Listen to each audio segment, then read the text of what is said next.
पढ़ाई और भी मज़ेदार हो जाए जब खुद अवस्थी सर पढ़ाएं। उनसे जुड़ने के लिए उनके चैनल को सब्सक्राइब करें और बेल आइकन को दबाएं उनके लेक्चर्स को सबसे पहले देखने के लिए।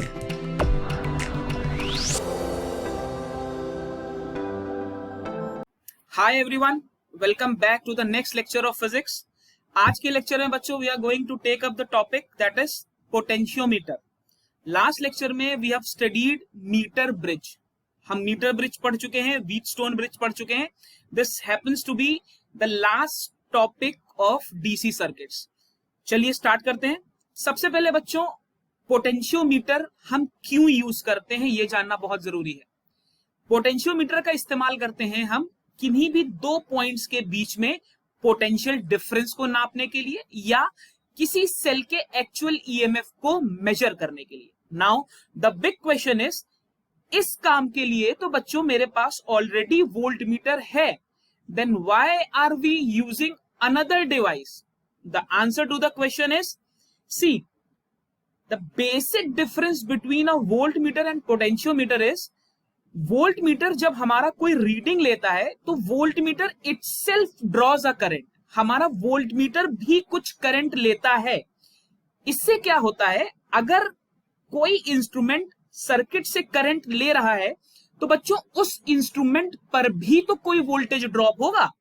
अब मान लीजिए मुझे 10 वोल्ट का वोल्टेज मेजर करना था, बट मेरे वोल्टमीटर ने सर्किट से 1 एम्पियर करंट ले लिया, तो उस 1 एम्पियर करंट की वजह से कुछ ड्रॉप वोल्टमीटर पे भी आ जाएगा। तो अगर उसे 10 वोल्ट मेजर करना था बच्चों, तो अब वो 10 वोल्ट की रीडिंग नहीं देगा, वो 10 वोल्ट से थोड़ी कम रीडिंग देगा। दैट मींस अगर मुझे एक्यूरेट वैल्यू मेजर करनी है तो voltmeter is not an appropriate device. Why not an appropriate device? Because it doesn't give me the proper reading. It does take some current, and because it takes current, it has a drop across its resistance and hence it gives a value less than the actual value that should come. तो बच्चों ऐसा होता क्यों है? ऐसा इसलिए हो रहा है क्योंकि मैं पोटेंशियोमीटर में करंट को फ्लो करने दे रहा हूं। अगर वोल्टेज नापने के लिए या ईएमएफ नापने के लिए मैं एक ऐसा इंस्ट्रूमेंट बना लूं जो बच्चों खुद करंट ना ले, तो ऑब्वियसली उस पर्टिकुलर इंस्ट्रूमेंट पे ड्रॉप नहीं होगा। अगर उस पर्टिकुलर इंस्ट्रूमेंट पे ड्रॉप नहीं होगा तो वो मुझे एक्यूरेट रीडिंग देगा। Now again the big question is कि मैं ऐसा इंस्ट्रूमेंट कैसे बनाऊं जो खुद करंट ना ले? तो द आंसर इज, मैं करंट की डिफ्लेक्टिंग प्रॉपर्टी का इस्तेमाल करूं। मतलब अपनी क्वांटिटी को मेजर करने के लिए मैं स्केल की मदद ना लूं, मैं करंट की कोई और प्रॉपर्टी इस्तेमाल करूं। तो मैं यहां पर जो प्रॉपर्टी इस्तेमाल करूंगा वो डिफ्लेक्शन की प्रॉपर्टी है। मेरा इंस्ट्रूमेंट डिफ्लेक्शन से मेजर करेगा। कैसे मेजर करेगा, सर्किट कैसा होगा, वो अभी हम थोड़ी देर में देखते हैं। क्लियर? तो बेसिक यूज क्या है बच्चों? बेसिक यूज है पोटेंशियल डिफरेंस मेजर कर सकता है, हर वो काम कर सकता है जो वोल्टमीटर करता था और वोल्टमीटर से बेहतर रिजल्ट देगा। क्लियर? दूसरी चीज क्या कर सकता है, वो इंटरनल रेजिस्टेंस मेजर कर सकता है सेल का। वो अभी मैं लास्ट एप्लीकेशन में आपको बताऊंगा कि कैसे पोटेंशियोमीटर किसी सेल का इंटरनल रेजिस्टेंस मेजर करता है। अब बच्चों पोटेंशियोमीटर बनाते वक्त हमें कुछ चीजों का बहुत खास ख्याल रखना होता है। The most important thing is, जब मैं पोटेंशियोमीटर बना रहा हूं, the wire that I am using, it should have 2 very basic properties. First is, it should be a uniform wire with very high specific resistance. आप समझ रहे हो? Circuit का, उस वायर का स्पेसिफिक रेजिस्टेंस हाई होना चाहिए। स्पेसिफिक रेजिस्टेंस से हम रेजिस्टिविटी समझते हैं। दूसरी चीज, it should have a low temperature coefficient of resistance. उसका temperature coefficient of resistance high नहीं होना चाहिए। अगर पोटेंशियोमीटर वायर ये 2 प्रॉपर्टीज नहीं रखेगा तो it will not give me a stable reading. तो ये कारण है, इन 2 कारणों की वजह से हम नॉर्मली कॉन्स्टेंटन या मैग्नेट वायर यूज करते हैं अपने पोटेंशियोमीटर्स को डिजाइन करने के लिए। क्लियर? चलिए अब आते हैं कि पोटेंशियोमीटर ये मेजरमेंट का काम करता कैसे। तो बच्चों अभी मैंने आपको बताया ये डिफ्लेक्शन प्रॉपर्टी का इस्तेमाल करता है। तो इस प्रॉपर्टी या इस प्रिंसिपल को समझने के लिए हम एक बहुत बेसिक सा सर्किट देखेंगे। देखिए आपके सामने एक सर्किट बना हुआ है।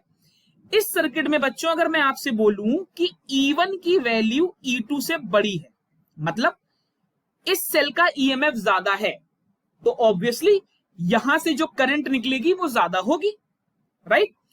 अब अगर मैं आपसे बोलूं कि जब E1 की वैल्यू E2 से ज्यादा है तो सर्किट का करंट बताइए, तो सर्किट का करंट बच्चों क्या होना चाहिए? E1 minus E2 upon R। आप ये बात समझ रहे हो, आप केवीएल जानते हो। E1 बड़ा है E2 से, तो इस करंट की बच्चों डायरेक्शन क्या होगी? इस करंट की डायरेक्शन ऐसे होगी, this is anti clockwise, right, this is anti clockwise. अब यही अगर मैं आपसे बोलूं कि बच्चों E2 का वैल्यू बड़ा है E1 से, मतलब इस सेकेंड सेल का ईएमएफ ज्यादा है, तब क्या होगा? तब करंट कैसे बहेगी? तब आपके सर्किट में करंट ऐसे फ्लो करेगी। और मैं उस करंट की वैल्यू कैसे दूंगा? मैं उस करंट की वैल्यू दूंगा E2 minus E1 upon R, और अब की बार ये करंट क्लॉकवाइज होगी, राइट, फाइन। चलिए अब अगर मैं आपसे बोलूं कि E1 और E2 बराबर है, अगर E1 और E2 बराबर हो गए तो करंट जीरो हो गई, सर्किट में कोई करंट नहीं फ्लो करेगी। अब एक बात देखिए, जब मेरा E1 E2 से बड़ा था तो मेरी करंट कैसी थी? Anti clockwise. अगर एंटी क्लॉकवाइज थी मतलब मेरा ये गैल्वेनोमीटर किसी एक डायरेक्शन में डिफ्लेक्ट हो रहा था। कोई भी डायरेक्शन हो सकता है, वो आप धीरे धीरे जब न्यूमेरिकल्स करोगे तो ये लॉजिक समझ में आ जाएगा। अच्छा, केस 2 में मैंने आपको बताया कि E2 का वैल्यू E1 से बड़ा है। अब बच्चों अगर E2 का वैल्यू E1 से बड़ा है तो मेरे करंट का डायरेक्शन भी ऑपोजिट है। करंट का डायरेक्शन अगर ऑपोजिट है तो गैल्वेनोमीटर में तो डिफ्लेक्शन अभी भी होगा। गैल्वेनोमीटर एक ऐसा डिवाइस है जो करंट की प्रेजेंस पे डिफ्लेक्ट होता है। बट अब की बार केस 2 में मेरा करंट है ऑपोजिट, तो क्या होगा बच्चों? डिफ्लेक्शन भी ऑपोजिट होगा, राइट। मतलब अगर केस 1 में निडल ऐसी थी तो केस 2 में निडल ऐसी होगी। अब what will happen in case 3? अगर ये दोनों ईएमएफ बराबर हो गए तो करंट तो जीरो है। अगर सर्किट में करंट जीरो है तो गैल्वेनोमीटर में कोई डिफ्लेक्शन नहीं होगा। क्यों नहीं होगा? क्योंकि सर्किट में कोई करंट नहीं है। अब इसी प्रॉपर्टी को हम एक्सप्लॉइट करते हैं पोटेंशियोमीटर में। अगर मैं आपसे बोलूं कि E1 और E2 में से मैं एक वैल्यू फिक्स कर दूं, मान लेता हूं मैंने E2 फिक्स कर दी, राइट। अब जिस पॉइंट पे मैं, अच्छा E2 को मैंने फिक्स किया और मैं E1 को वेरी कर रहा हूं।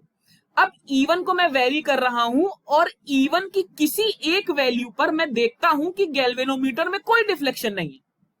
बात को समझिएगा, E2 की वैल्यू मैंने फिक्स कर दी। मैंने आपसे बोल दिया कि E2 इज, मान लिया x volts, E2 is x volts, और मैं E1 को चेंज करता जा रहा हूं। E1 को चेंज करते करते मुझे एक ऐसी वैल्यू मिलती है जहां पर गैल्वेनोमीटर में कोई डिफ्लेक्शन नहीं है। अगर गैल्वेनोमीटर में कोई डिफ्लेक्शन नहीं है तो इस सर्किट को अगर आप ध्यान से देखोगे तो आप कंक्लूड कर सकते हो कि E1 उस समय E2 के बराबर होगा। और बच्चों E2 तो मुझे मालूम है x वोल्ट है, तो मैं E1 की वैल्यू निकाल सकता हूं।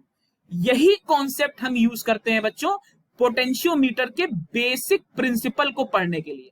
चलिए अब देखते हैं कि हम पोटेंशियोमीटर का बेसिक प्रिंसिपल कैसे पढ़ सकते हैं। This is the circuit diagram that will be using. Principle मैंने लिखा हुआ है, वीडियो को पॉज करिए, प्रिंसिपल पढ़िए। I am repeating it. If a constant current is flowing across a wire of uniform cross sectional area, then the potential difference across the wire is directly proportional to the length of the wire. चलो अब इसको समझते हैं कि ये जो तो theory पूरी लिखी है ये समझा कैसे जाए। तो अगर आप ध्यान से देखोगे तो इस सर्किट में मैंने, इस पूरे डायग्राम में मैंने दो सर्किट बना रखे हैं। First is your primary circuit, this is your primary circuit. Primary circuit में क्या है बच्चों? प्राइमरी सर्किट के पास एक सेल है, दिस इज अ सेल, या एक बैटरी है, एक की लगी हुई है और एक रियोस्टेट का मैंने यूज किया है इस बैटरी के करंट को कंट्रोल करने के लिए। This comprises of my primary circuit. ठीक, उसके बाद एक सेकेंडरी सर्किट है। सेकेंडरी सर्किट में जो ईएमएफ ई है ये अननोन है, ये मुझे निकालना है। प्राइमरी सर्किट में जो बैटरी लगी है इसका वैल्यू मैं जानता हूं, राइट। अच्छा, सेकेंडरी सर्किट में जो अननोन ईएमएफ था उसके पॉजिटिव टर्मिनल को मैंने ए से कनेक्ट किया और नेगेटिव टर्मिनल पे एक गैल्वेनोमीटर कनेक्ट किया हुआ है। ये देखिए गैल्वेनोमीटर कनेक्ट है नेगेटिव टर्मिनल से और गैल्वेनोमीटर के एंड से एक जॉकी है जो स्लाइड कर रहा है बच्चों वायर पे। This wire AC, this is your potentiometer wire. This wire AC is your potentiometer wire. इसकी कैरेक्टरिस्टिक मैंने आपको अभी बताई क्या होनी चाहिए। चलिए अब एक चीज देखिए, प्राइमरी सर्किट, ये बैटरी बी मेरे प्राइमरी सर्किट को एक कांस्टेंट करंट देगी। वो करंट मैं कैसे कंट्रोल कर सकता हूं बच्चों? इस रियोस्टेट की हेल्प से कंट्रोल कर सकता हूं। तो मैंने रियोस्टेट की हेल्प से एक फिक्स्ड करंट, प्राइमरी करंट इस वायर एसी को दी। अब बच्चों मुझे सेल ई का ईएमएफ निकालना था, तो मैं क्या करूंगा? मैं जॉकी को इस वायर पर स्लाइड करूंगा। अब एक बात समझिए, जिस समय बच्चों ये पॉइंट पी, जब मेरे जॉकी पॉइंट ए पर था, when my jockey was at point A, तब लेंथ ऑफ द वायर क्या थी? 0। भाई एपी विल बी 0 कब? जब पी पॉइंट वहीं आ जाए जब जहां पर ए पॉइंट है, ठीक। अच्छा, ये करंट की बेसिक प्रॉपर्टी है, जैसे जैसे करंट इस वायर पे क्रॉस करेगा इस वायर का पोटेंशियल लेंथ के साथ डिक्रीज होता जाएगा। तो मेरा काम क्या है? मेरा काम है कि मैं इस जॉकी जे को स्लाइड कराऊं वायर एसी पर, और वायर एसी पर स्लाइड कराते कराते मैं एक पोजीशन ढूंढूं पी, ठीक। एक पोजीशन मैंने ढूंढी पी, जिसकी मान लेता हूं लेंथ है बच्चों L. At position P the deflection in galvanometer is 0। मैंने एक ऐसा पोजीशन आइडेंटिफाई किया पी, जहां पर जब मैं जॉकी को रखता हूं तो मेरा गैल्वेनोमीटर कोई डिफ्लेक्शन नहीं देता। बात को समझिएगा। अब बच्चों अगर मेरा गैल्वेनोमीटर कोई डिफ्लेक्शन नहीं देता तो क्या मैं कह सकता हूं कि potential across AP should be equal to the EMF of the cell E. मेरा जो सेल है इसका ईएमएफ किसके बराबर होगा? उस पोटेंशियल के बराबर होगा जो पोटेंशियल लेंथ एपी पर है। बिल्कुल कह सकता हूं पैरेलल में पोटेंशियल सेम होता है। अब यहां पे मैं क्या करूंगा? मैं यहां पर एक नया टर्म इंट्रोड्यूस करूंगा बच्चों, जिसको मैं बोलता हूं पोटेंशियल ग्रेडियंट। ध्यान से समझेंगे, पोटेंशियल ग्रेडियंट, और इसको मैं स्मॉल के से लिखूंगा।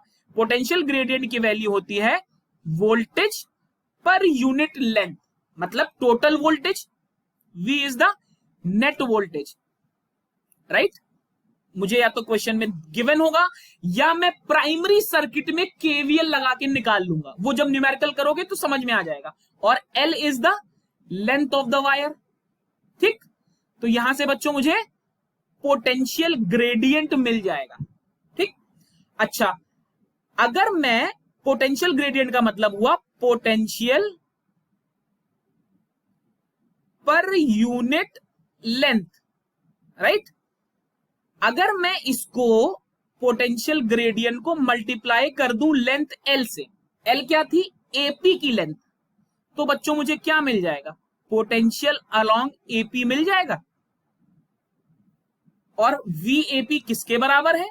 वीएपी ही मेरे ईएमएफ के बराबर है जो मुझे कैलकुलेट करना था। तो आप देख रहे हो जो सर्किट मैंने इससे पहले बनाया था E1 और E2 वाला, मैं वही कॉन्सेप्ट यहां पर इस्तेमाल कर रहा हूं और मैं E का वैल्यू निकाल रहा हूं। नई चीज मैंने क्या की है बच्चों? मैंने एक नया टर्म इंट्रोड्यूस किया है, दैट इज पोटेंशियल ग्रेडियंट।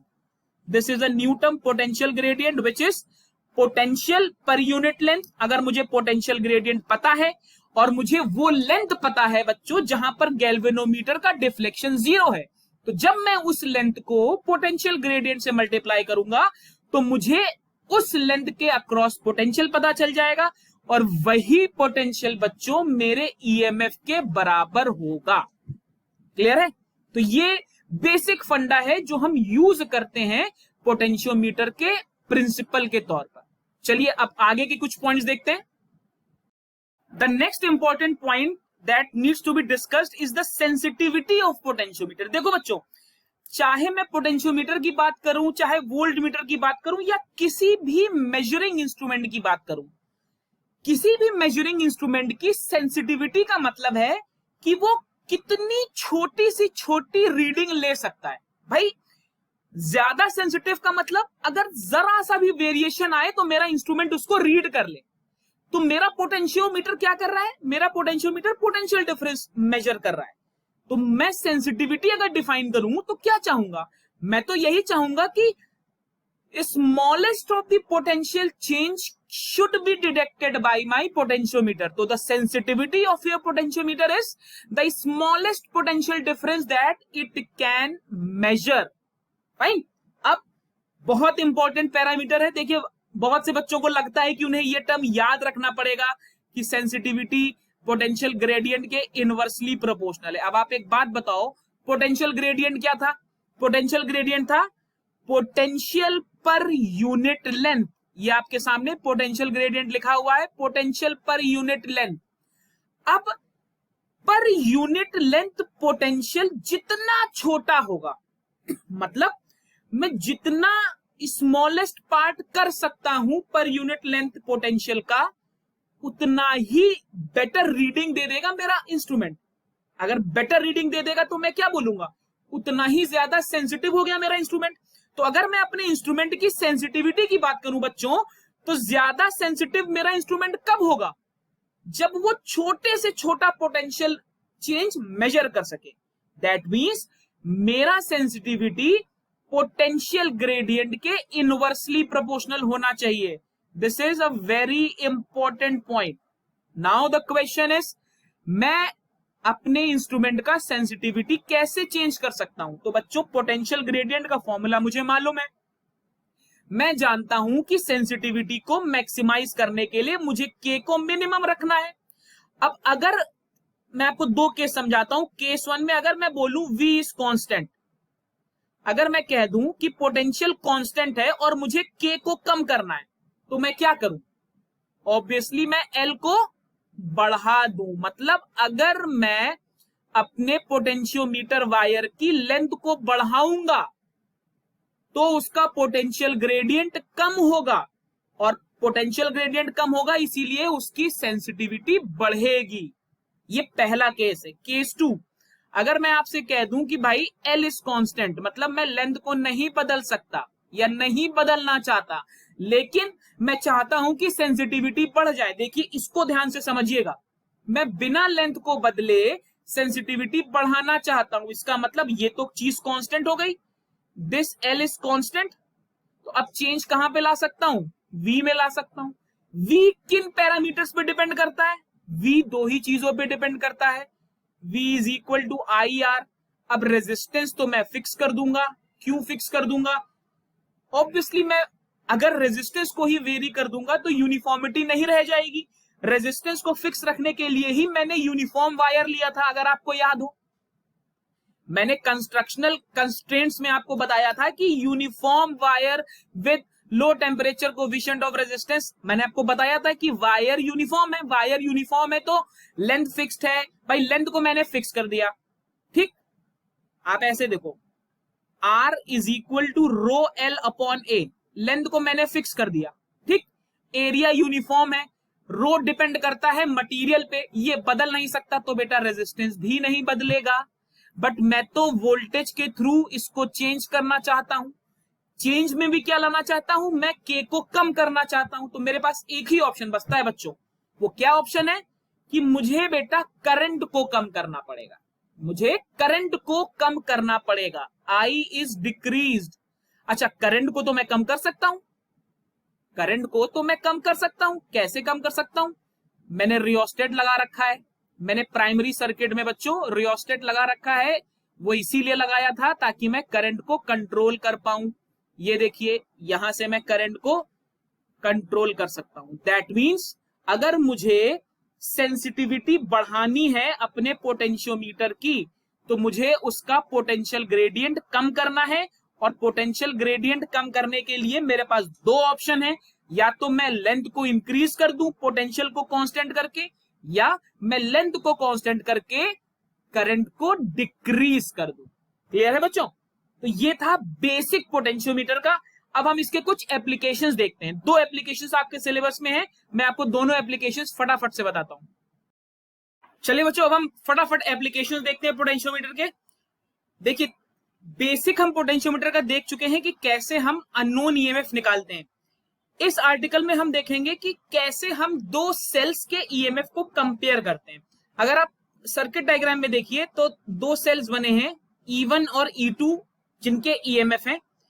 हमारे पास एक टू वे की है K1 and K2, right. Primary circuit में बच्चों एक की लगी हुई है K। सबसे पहले क्या करते हैं, हम इस की K को प्रेस करते हैं, ठीक है। जैसे ही we press the key K, the primary circuit is active, there is a current in the primary circuit and a potential difference is set up across the ends of the wire। ये जो potentiometer का wire है बच्चों, ये वाला this